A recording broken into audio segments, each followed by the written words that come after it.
Tha Zoti: "Wa man yattaqillaha yaj'al lahu makhraja wa yarzuqhu min haythu la yahtasib." Kush i përkushtohet, kush i friksohet Zotit, pra kush i përmbahet, tha Allahu do ta furnizoj nga rrugë që ai nuk i ka menduar kurrë. Neve nga njëherë në jetën tonë përballemi furnizimi ose adhurimi dhe mendojmë se po ta adhurojmë do na humbi furnizimi. Zoti thotë jo. Të rri përkushtuar ndaj Zotit se do të çeli Zoti rrugë të tjera. A nuk e din Allahu xhalla xhelaluhu se ti po sakrifikon ndoshta punën tate apo pozicionin tënd për hatër xhumas dhe e le dhe sakrifikove. A nuk e din Allahu xhalla xhelaluhu që ti po e bën për hatrin e tij këtë punë? A mendon ti se Allahu nuk ka përshpërbly?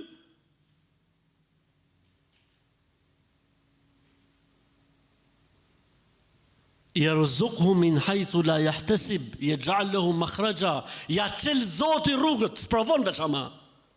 Të vjen një moment që ai thot: "O puna o xhumaja, o puna o namazi, o puna o shamia." Dhe njeriu vjet në sprov.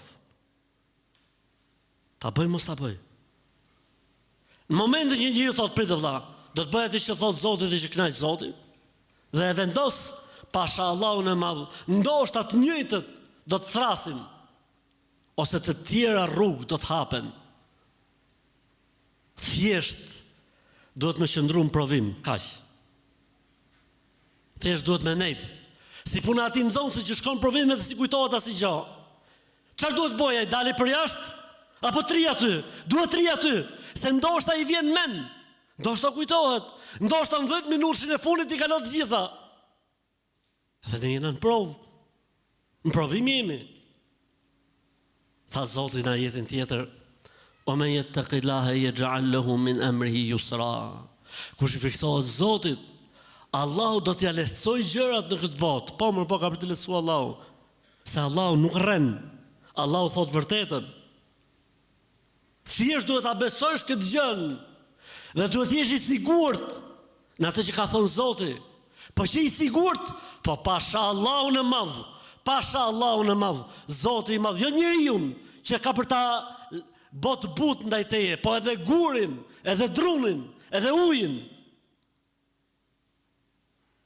Se këta e ndorë të kujt, të Allahut. E ti përderisa e bën për hatër të Allahut, nuk e tradhton Allahu robin e ti. Nuk e tradhton Allahu dashmin e ti, kur?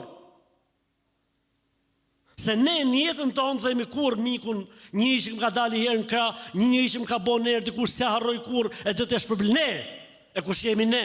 Po Zoti i madh, që një moment caktuar ndodhet përballë një sprove dhe duhet zgjedhë mes asaj që thot Zoti dhe dynjas dhe hallëve të kësaj bote. Pasha Allahun, fjala e Zotit është hak. Fjala e Zotit është e vërtetë.